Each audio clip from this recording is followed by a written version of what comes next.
오늘 이 자리에 서서 이렇게 말씀으로 섬길 수 있다는 것이 너무 감사하고 또 영광스럽습니다. 한 주간 제가 컨디션이 많이 안 좋아서 입이 부르트기도 하고 또 금요일에 마치고 배탈이 났어요. 그래서 새벽 3시까지 잠도 못 자고 그래서 아이고 이거 주일 예배 어떻게 해야 하나 그랬는데 또 놀랍게 이 자리에 세워 주신 주님을 찬양하고 그래서 그런지 이렇게 함께 예배를 드릴 수 있다는 것이 너무 감사합니다. 우리 가운데 성령이 운행하시고 여러분 안에 또 이 예배 자리에 성령께서 함께 하심을 믿습니다. 오늘 제가 같은 모습 다른 결말이라는 제목으로 말씀을 증거하겠습니다. 여러분, 우리가 정말 예수님을 제대로 믿기만 한다면 우리는 준비된 다섯 처녀가 될 것입니다. 다시 한번 말씀드릴게요. 우리가 정말 예수님을 진정으로 제대로 믿기만 한다면 우리는 준비된 다섯 처녀가 될 것입니다. 오늘 설교가 진행되는 가운데 믿음의 길이 마치 어렵게 느껴질 수 있는 부분이 있습니다. 그러나 설교를 끝까지 들어주시기 바랍니다. 항상 중요한 결론은 마지막에 나옵니다. 예수님의 멍에는 가볍다고 말씀하셨죠. 그 말씀 기억하시면서 오늘 이 본문에서 기름이 뭔지, 기름을 준비한다는 건 뭔지, 또 깨어있다는 것은 무엇인지, 그리고 우리가 어떻게 그 기름을 준비하고 깨어 있을 수 있는지를 성경적으로 정확하게 이해하고 여러분의 것으로 만드시기를 축복합니다. 오늘 이 비유가 예수님의 감람산 설교 중 일부의 내용이에요. 이 감람산 설교에는 같은 메시지를 가진 서로 다른 세 가지 비유가 등장합니다. 마태는 이런 식으로 복음서를 자주 구성하였어요. 오늘 이 열처녀 비유 앞뒤에 같은 메시지를 가진 메시지가 있고 우리가 읽은 이 비유는 그 동일한 메시지 속의 두 번째 비유에 해당하는 것이죠. 우리가 마태복음 후반부까지 이 복음서를 깊이 묵상해 보면서 깨닫게 되는 것이 있습니다. 마태가 세리가 맞았구나. 정말 숫자에 능한 사람이었고 그의 복음서는 매우 탁월한 구성을 가지고 있어요. 그리고 이 탁월한 구성이 우리가 예수님의 말씀을 더 정확하게 이해하는 데 큰 도움이 되고 있습니다. 본문을 본격적으로 살펴보기 전에 오늘 비유의 배경이 되는 유대인들의 결혼 풍습을 설명하기 원합니다. 가장 먼저 유대인들의 결혼은 양가 부모님들의 합의로 시작되는 경우가 상당히 많았습니다. 왜냐하면 그 당시 유대인들은 10대 초중반에 결혼을 했어요.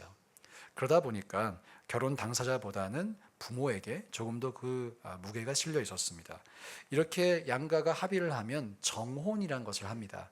정혼은 현대의 약혼과 유사한데 약혼보다 훨씬 더 구속력이 강한 것이에요. 정혼을 하면 혼인신고를 한 셈이에요. 다큐멘트 상으로는 부부가 된 것입니다. 따라서 만약에 정혼을 한 후에 결혼을 파기하려면 공식적인 이혼 절차를 가져야만 했습니다.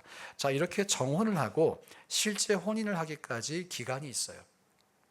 이 기간 동안 일어나는 중요한 두 가지 일이 있습니다. 먼저 신랑은 신부의 거처를 마련합니다. 새로운 집을 구입하거나 장만하거나 짓거나 아니면 본래 본인이 살던 집에 방을 증축하는 일을 했어요. 자, 이 표현을 들으실 때 어떤 분들에게는 지금 요한복음 14장에서 예수님이 제자들에게 아버지의 집에 너희들이 거할 거처를 마련하러 간다. 이 말씀이 떠오르실 것입니다. 예수님의 이 말씀도 유대인의 결혼 풍습을 배경으로 나온 말씀이에요. 이렇게 예수님은 유대인들의 결혼 예식에 빗대어서 초림과 재림을 설명하고 계십니다. 오늘 본문도 그런 본문이에요. 자, 이렇게 신랑이 신부가 묵을 공간을 마련함과 동시에 신부가 자신의 순결을 증명하는 시간을 이 정혼 기간에 가집니다. 따라서 정혼 기간에는 법적으로 결혼했다고 해도 동거하거나 부부관계를 가지지 않았어요. 정혼 기간이 최대 1년 정도 유지가 되었는데요. 이 기간 동안 신부의 배가 불러오지 않는다면 그 신부는 순결한 신부라 이렇게 여겨졌어요. 참고로 동정녀 마리아가 바로 이 정혼 기간에 예수님을 성령으로 잉태했습니다. 그래서 우리가 예수님이 요셉의 육체적인 자녀가 아니라는 것을 알 수가 또 있는 것이죠. 자, 이렇게 정혼 기간이 끝나면 혼인 잔치가 열립니다. 신랑이 친구들과 함께 신부의 집으로 가요. 그리고 신부를 데려와요. 이게 혼인잔치입니다. 그리고 이 일은 보통 저녁에 행해졌어요. 그래서 신부가 들러리들과 함께 신랑을 기다렸고 신랑이 오는 소리에 맞춰서 등불을 들고 그를 맞이했습니다. 왜? 그때는 가로등이 없었기 때문에 등불을 준비하는 것이 참 중요했어요. 오늘 본문이 바로 그 혼인잔치를 묘사하고 있습니다. 자, 이제 본문을 살펴봅니다. 오늘 비유가 단순한 결론을 갖고 있습니다. 바로 13절의 말씀이에요. 13절 함께 읽어볼까요? 시작. 그런즉 깨어있으라 너희는 그 날과 그 때를 알지 못하느니라. 아멘. 우리 예전에 주일학교에서 요절 말씀 이런 거 외우셨죠? 요절이 요점이 되는 말씀입니다. 오늘 23절이 그런 요절 말씀이에요. 그리고 우리가 마태의 탁월한 구성 덕분에 이 그날과 그때를 알지 못한다, 그러니까 깨어 있어야 한다라는 교훈이 지속적으로 반복되는 교훈이라는 것을 알 수가 있어요. 우리가 읽은 본문은 오늘 마태복음 25장인데 바로 전장의 24장 36절에도 42절에도 44절에도 50절에도 예수님 말씀하십니다. 그때와 시는 안다 모른다? 모른다고 하세요. 오직 아버지만 아신다고 말씀하세요. 언제 오실지 모르기 때문에 우리가 깨어 있어야 합니다.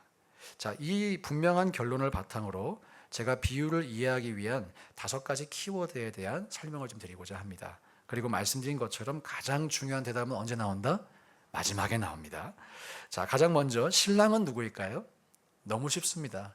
예수님이세요. 비유에서 말씀하는 신랑은 예수님이세요. 따라서 신랑이 오는 것은 재림을 의미합니다. 그런데 한 가지 중요한 점이 있다면 방금 설명한 것처럼 그 시기를 알지 못한다는 거예요.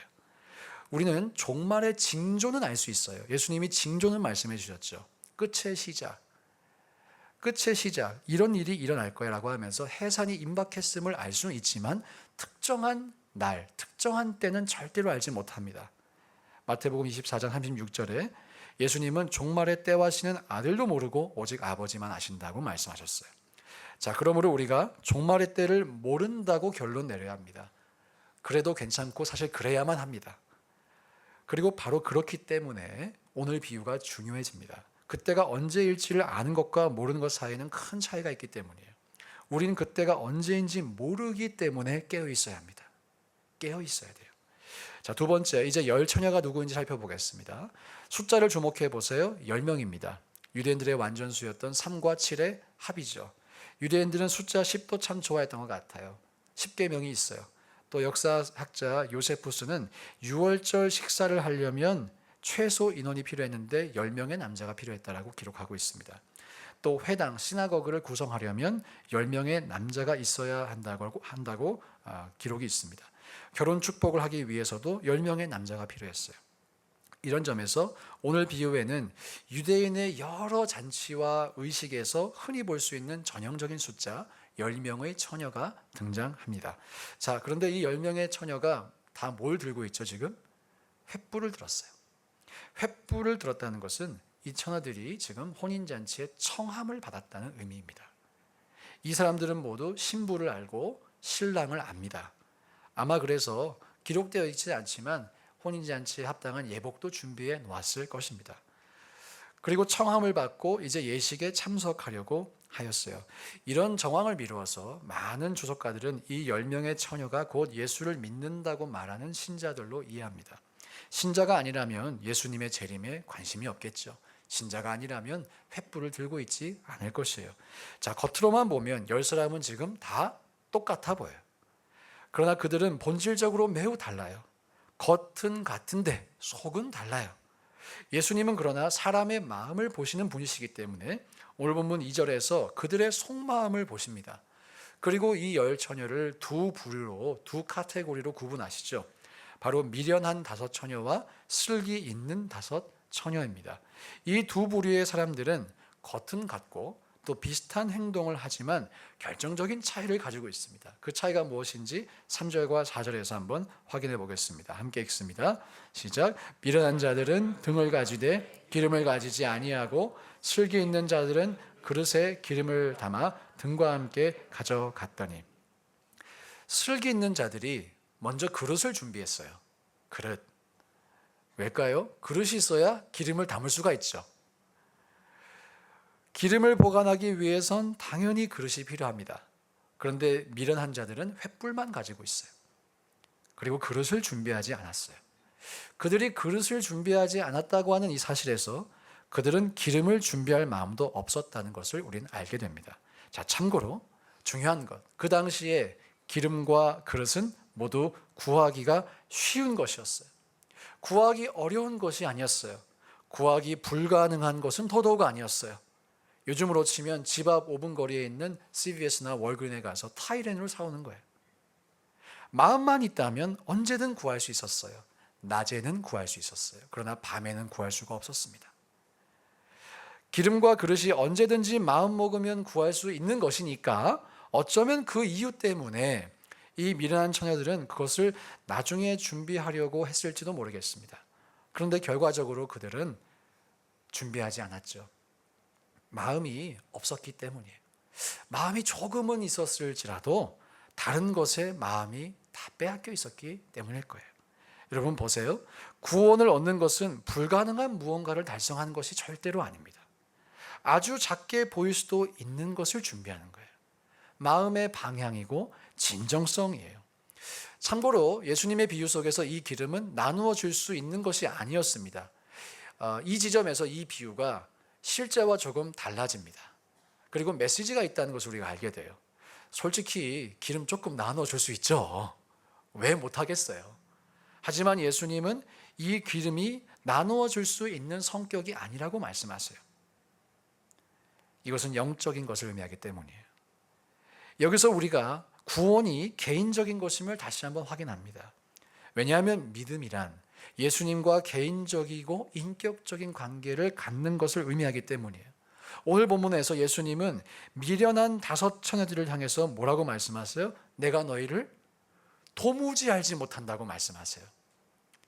알고 알지 못한다는 표현은 관계를 의미합니다. 아는 사람은 관계가 있는 사람이에요. 알지 못하는 사람은 관계가 없는 사람이에요.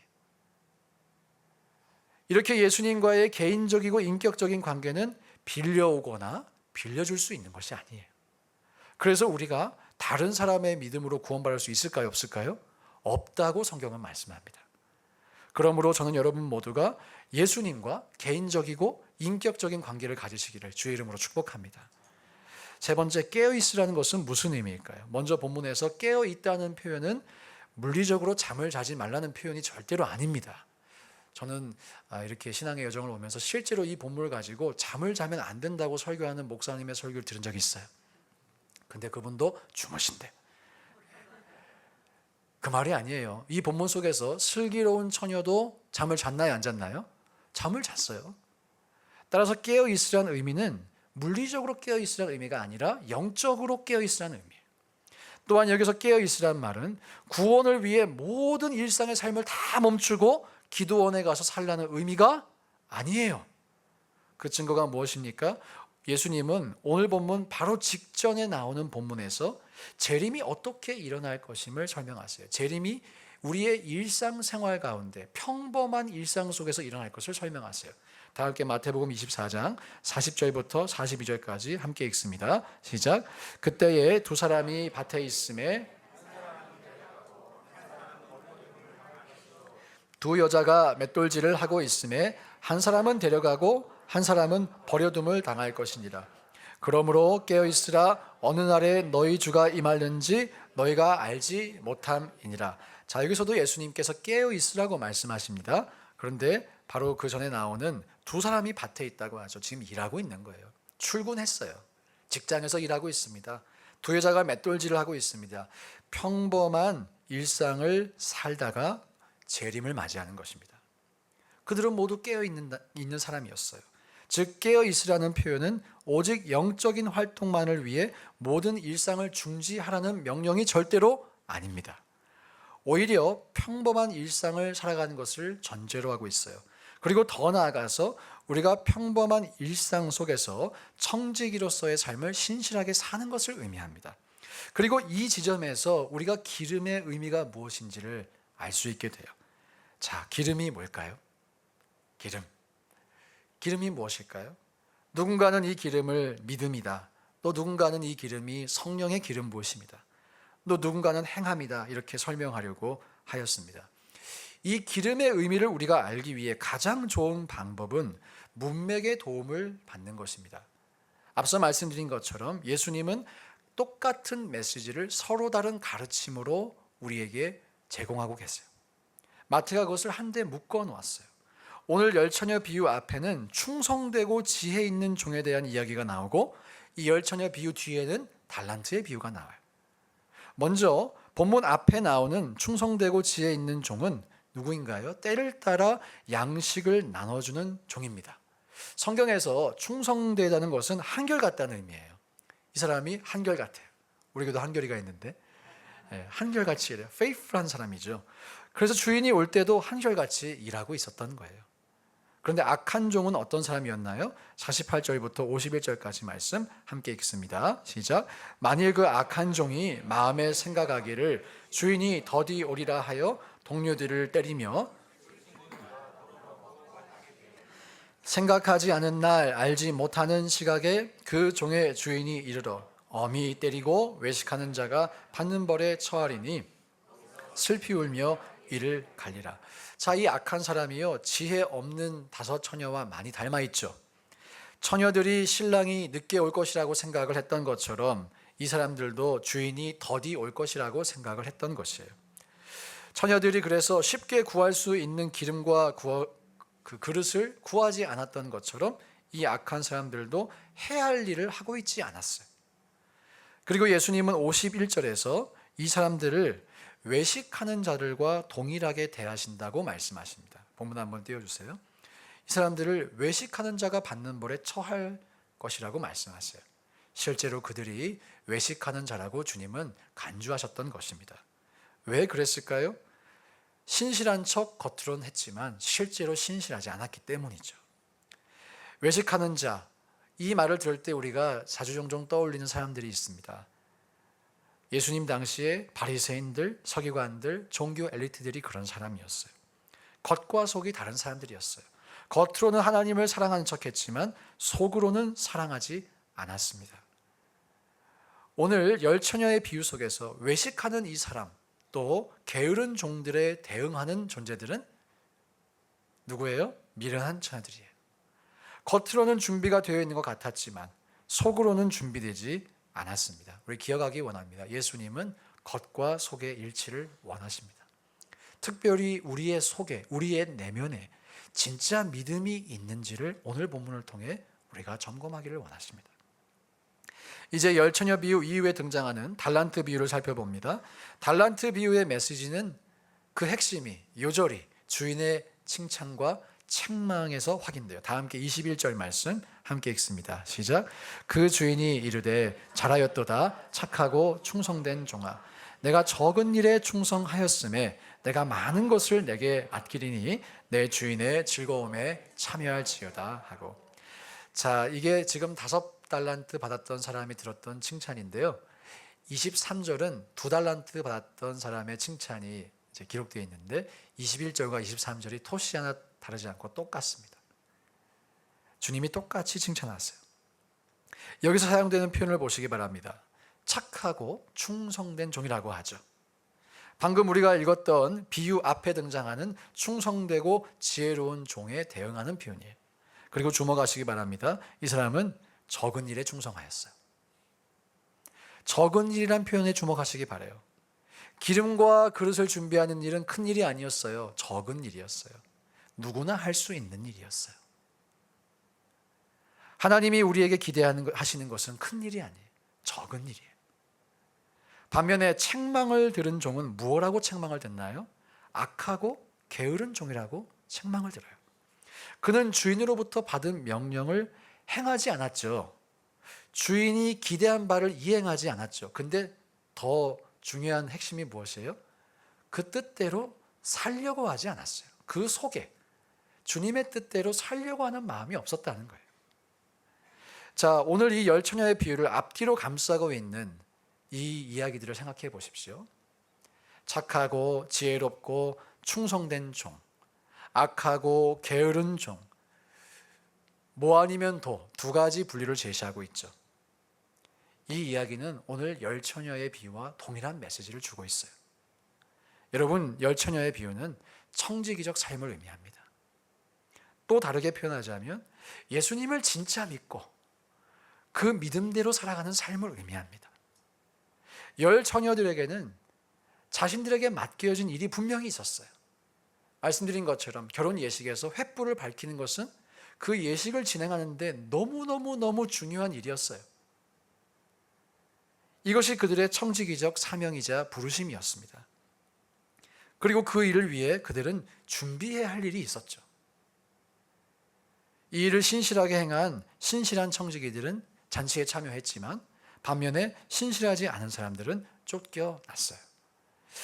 달란트 비유 그 다음에 있는 본문인 마태복음 25장 34절 이하에는 예수님이 마지막으로 심판을 하시는 장면이 또 등장합니다. 종말에 대한 가르침을 주신 다음에 실제로 심판하시는 그 장면이 나와요. 그리고 우리가 이 지점에서 예수님의 가르침을 더 정확하게 이해할 수 있게 됩니다. 누가 천국에 가는지, 구원의 조건이 무엇인지 확인하시는 마음으로 25장 34절부터 36절까지 함께 읽어보겠습니다. 시작. 그때의 임금이 그 오른편에 있는 자들에게 이르시되 내 아버지께 복받을 자들이여 나와 창세로부터 너희를 위하여 예비된 나라를 상속받으라. 내가 줄일 때에 너희가 먹을 것을 주었고 목마를 때에 마시게 하였고 나그네 되었을 때에 영접하였고 헐벗었을 때에 옷을 입히었고 병들었을 때에 돌보았고 옥에 갇혔을 때에 와서 보았느니라. 아멘. 여러분, 이 본문을 이해하면 우리가 예수님의 구원관을 행위 구원으로 오해할 수도 있어요. 여기엔 지금 행위가 나타나기 때문이에요. 하지만 우리는 구원이 어떻게 이루어진다는 것을 알고 있습니다. 하나님의 은혜로 받는 것이에요. 믿음으로 받는 것이에요. 그럼 도대체 저 말씀을 어떻게 이해합니까?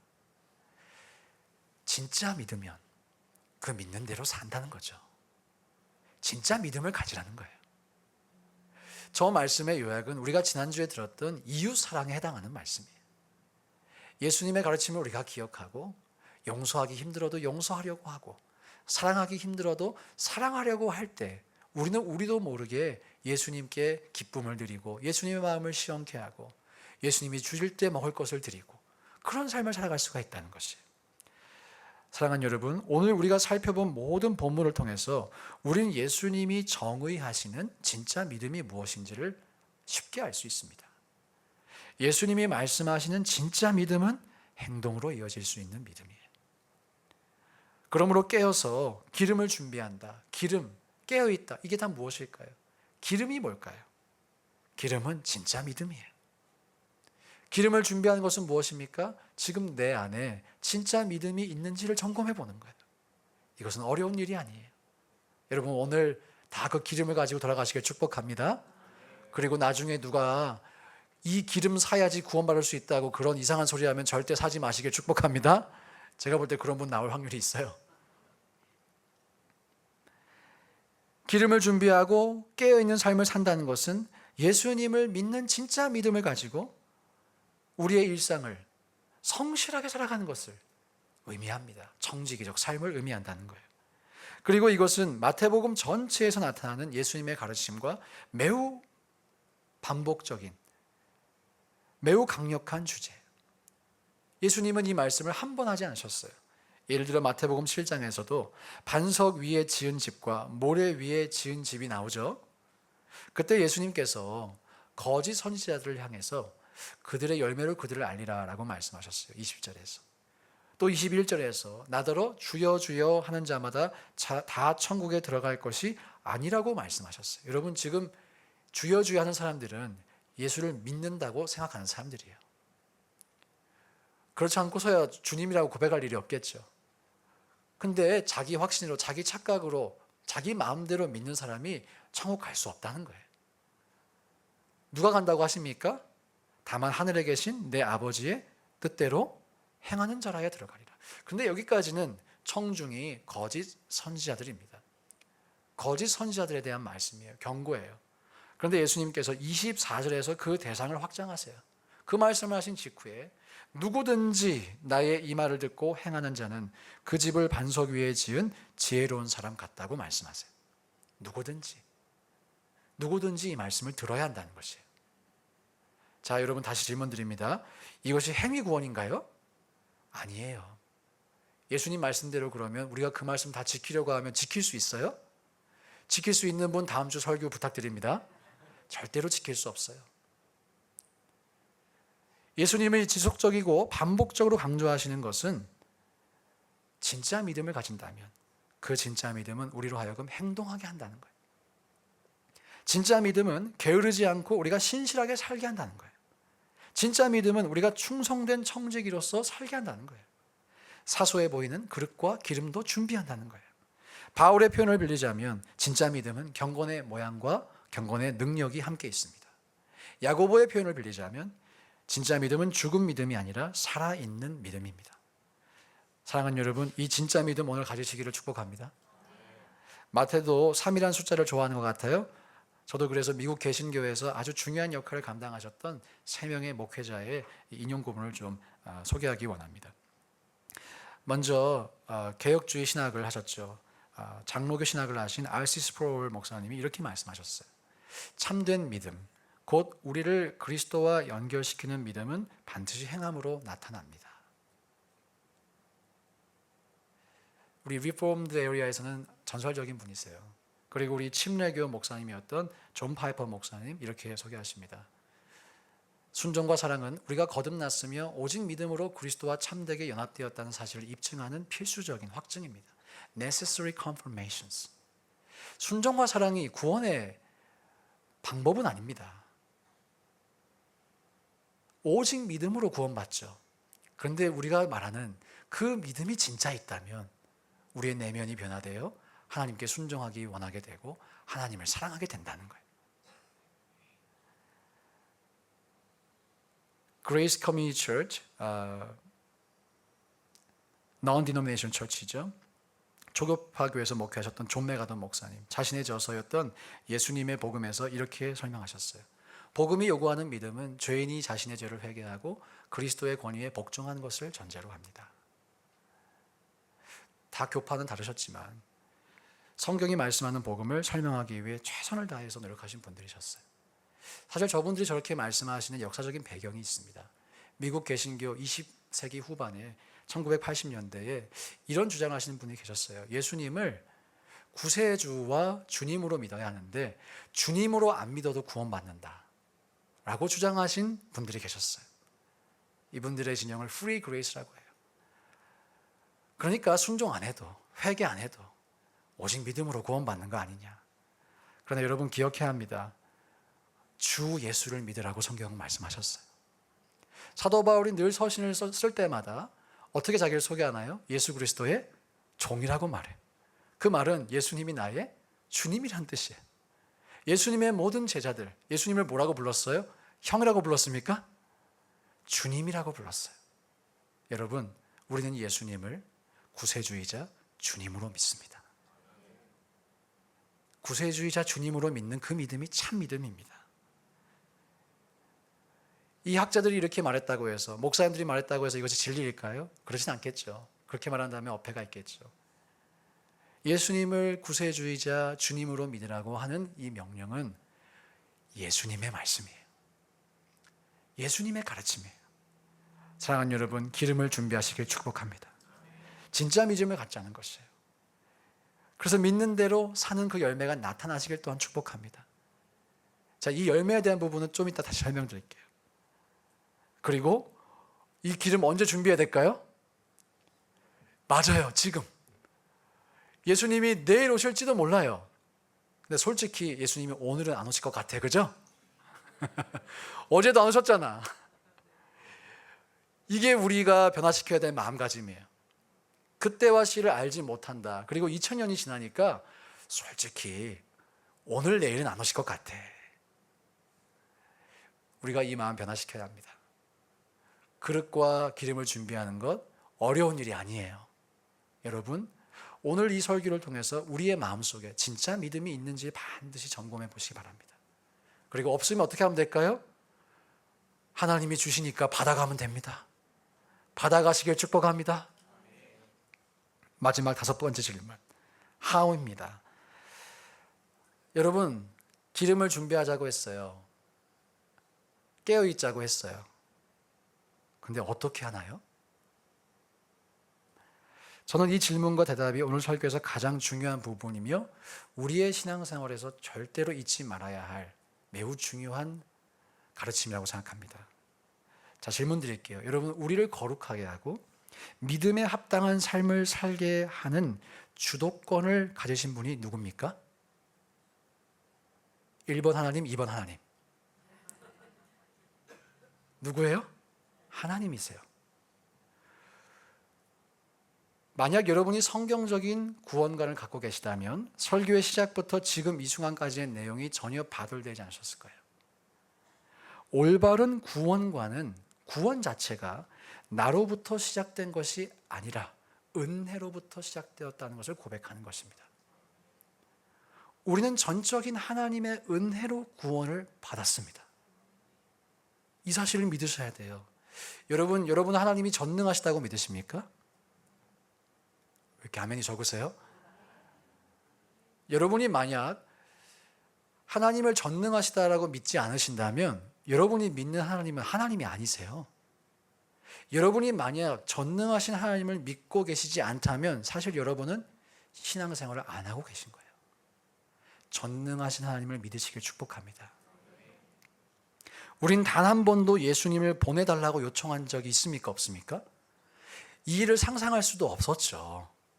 그러나 우리를 구원하시기 원하셨던 하나님께서 자신의 주권으로 창세전에 우리를 구원하시기로 결정하셨고 그 계획을 실행하셨어요. 그래서 우리가 지금 이 자리에 있어요. 모든 것이 은혜입니다. 이러보건대 구원의 주도권은 누구에게 있습니까?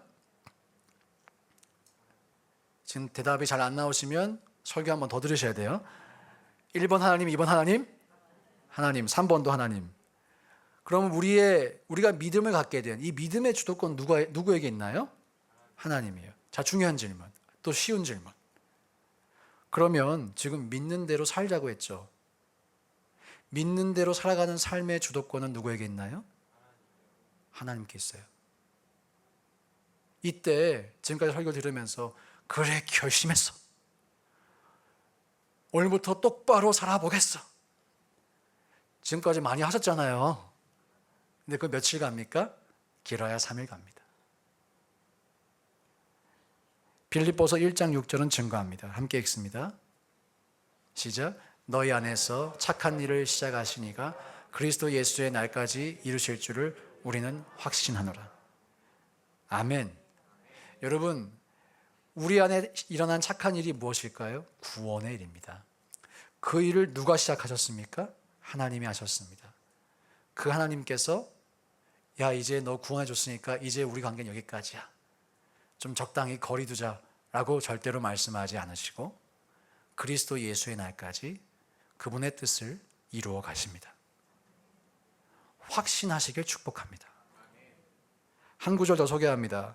바울이 가장 문제 많던 고린도 교회를 향해 이런 말씀 남겼어요. 고린도 교회는 가장 바울의 속을 썩였던 교회였어요. 고린도전서 1장 8절 말씀 함께 읽습니다. 시작. 주께서 너희를 우리 주 예수 그리스도의 날에 책망할 것이 없는 자로 끝까지 견고하게 하시리라. 할렐루야. 지금 책망할 것이 너무나도 많은 고린도 교회에 이 편지를 보내며 바울은 고백합니다. 누가? 주께서. 저기서 책망할 것이 없는 자가 누구일까요? 지혜로운 다소 처녀겠죠. 우리를 그렇게 빚어가시는 분 누구이십니까? 하나님이세요. 사랑하는 여러분, 신뢰하시기를 축복합니다. 현재 우리의 부족함을 보며 낙심하지 마시기를 축복합니다. 하나님께서 친히 여러분 안에서 그분의 뜻을 이루어 가십니다. 하나님께서 친히 여러분을 책망할 것이 없는 자로 견고하게 하십니다. 이것이 성경의 증거예요. 이것을 믿는 것이 하나님을 믿는 거예요. 그러므로 오늘 설교를 이렇게 요약해 드릴게요. 진정으로 믿는 자는 믿음대로 살 수밖에 없어요. 그게 바로 기름을 준비하는 것이고 깨어있는 거예요. 그런데 그 모든 것을 가능케 하시는 분은 하나님이십니다. 이 하나님을 신뢰하시기를 축복합니다. 마지막으로 조금 더 실제적으로 우리가 붙들어야 될 두 가지를 설명하고 설교를 마무리할게요. 첫 번째, 은혜입니다. 전 자주 종종 하나님의 은혜를 서커스장에 있는 그물로 묘사합니다. 서커스장에 가면 서커스 묘기를 하는 그 고개사들이 혹시 떨어질 것을 대비하여서 그물을 쳐놓았어요. 그런데 그 그물은 떨어지라고 있는 그물일까요? 그건 아니죠. 그리고 실제로 그 그물이 있기 때문에 이 고개사들은 더 안심을 하고 더 뛰어난 연기를 할 수 있다고 해요. 여러분, 하나님의 은혜가 이와 같습니다. 우리 중 그 누구도 완벽하지 않아요. 우리 중 그 누구도 예수님의 말씀을 다 지키며 살 수 없어요. 다 지키며 살아야 한다라고 만약에 설교한다면 그것은 또 다른 율법주의예요. 예수님도 우리에게 완벽함을 요구하지 않았어요. 우리는 자주종종 떨어집니다. 그러나 안심하시기 바랍니다. 하나님의 은혜의 그물이 우리를 보호해 줍니다. 여기서 또 한 가지, 여러분, 회개가 뭘까요? 회개가 뭘까요? 땅 끝까지 추락할 수도 있었던 내가 그 은혜의 그물에 걸려서 반동으로 튀어오르는 거예요. 비상이고 회복이에요.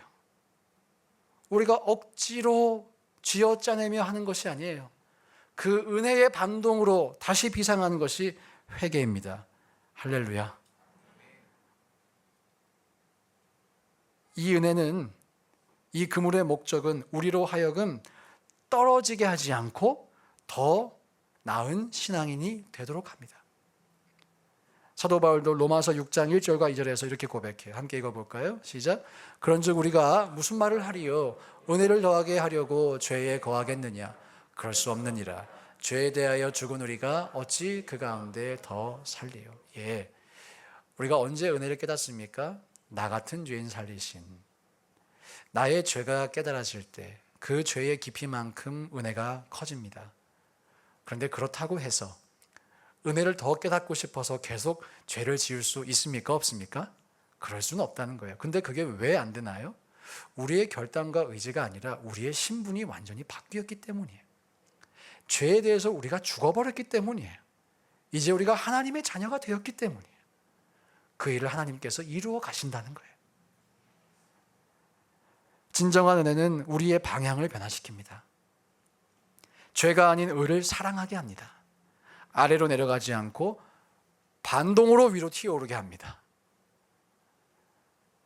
오늘 본문에서 예수님이 요구하시는 것은 바로 이러한 방향의 전환이에요. 그러므로 여러분 안에 내려가려는 마음이 아니라 올라가려는 마음이 있는지가 중요해요.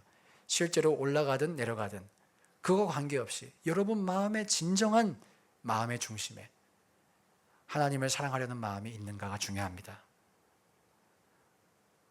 그렇다면 하나님의 은혜는 영원히 메마르지 않기에 우리는 그 은혜에 힘입어 반드시 성장해 갑니다. 하나님이 그 일을 이루십니다. 이해되시죠? 자, 이 설교를 들으신 여러분 가운데에도 여전히 중독에 빠져 계신 분 계실지도 몰라요. 여전히 해결되지 않는, 신앙생활을 오래 했지만 여전히 해결되지 않고 여전히 순종하지 못하는 그런 삶의 영역이 있으실 수도 있어요. 있으실 수도 있어요. 자, 그때 그럼에도 불구하고 내 마음속에 진정으로 의를 사랑하는 마음이 있고 순종하고자 하는 마음이 있고 그래서 그 방향으로 가고 있다면, 또 가지 못하고 씨름하고 있어서 지금 멈춰서 있는 것 같고 제자리 걸음을 하는 것만 같아도 가려고 한다면, 이게 중요합니다. 멈춰서 있을 수 있어요. 그러나 여러분 가려고 한다면 지금 여러분은 틀림없이 은혜 가운데 있습니다. 왜 그런지 아세요? 가려고 하는 그 마음은 우리 스스로 품을 수 있는 마음이 아니에요. 하나님의 성령이 주시는 마음이에요. 이미 가고자 하는 내 마음속에 성령의 역사가 시작되었다는 것이에요. 그 착한 일을 시작하신 하나님께서 끝날까지 완성해 가신다는 것이에요. 이해되시죠? 안 되시면 설교를 한 번 더 들으시면 되겠습니다. 여러분, 은혜를 붙잡고 다시 일어서시길 축복합니다. 은혜의 반동으로 다시 비상하시길 축복합니다. 하나님은 그런 여러분을 절대로 버리지 않으실 것입니다. 두 번째, 또 마지막으로 성령을 의지하시기 바랍니다. 여러분, 성령은 때로는 위로자로 우리에게 찾아오세요. 그런데 성령은 권능으로 찾아오시기도 하세요. 사도행전 1장 8절에 너희가 성령을 받으면 권능이 너희에게 임한다라고 말씀하세요. 사도들에게만 임하지 않습니다. 이 성령은 우리에게도 권능을 주시기를 원하십니다. 실제적으로 우리의 삶 가운데 운행해 주시기를 원하십니다. 아까도 말씀드렸죠. 구원의 주도권이 누구에게 있었습니까? 하나님께 있어요. 성화의 주도권이 누구에게 있습니까? 하나님께 있어요. 그렇다면 입으로만 고백할 것이 아니라 정말 우리가 그 성령의 권능을 받아 그 성령의 능력을 체험하며 살아가 보자는 것이죠. 그러므로 성도에게 성령의 능력은 선택이 아니라 필수예요. 그리고 예수님은 이 성령을 구하는 자에게 주신다고 하셨어요? 안 주신다고 하셨어요? 주신다고 하셨어요. 이 좋은 걸 근데 왜 안 받아, 시방? 왜 안 받아? 왜? 받아가시길 축복합니다. 여러분 안에 성령님 계세요. 성령이 아니고선 예수를 주라고 할 수가 없어요. 이미 내가 예수님을 주라고 고백하는 것, 성령이 내 안에 계시기 때문이에요.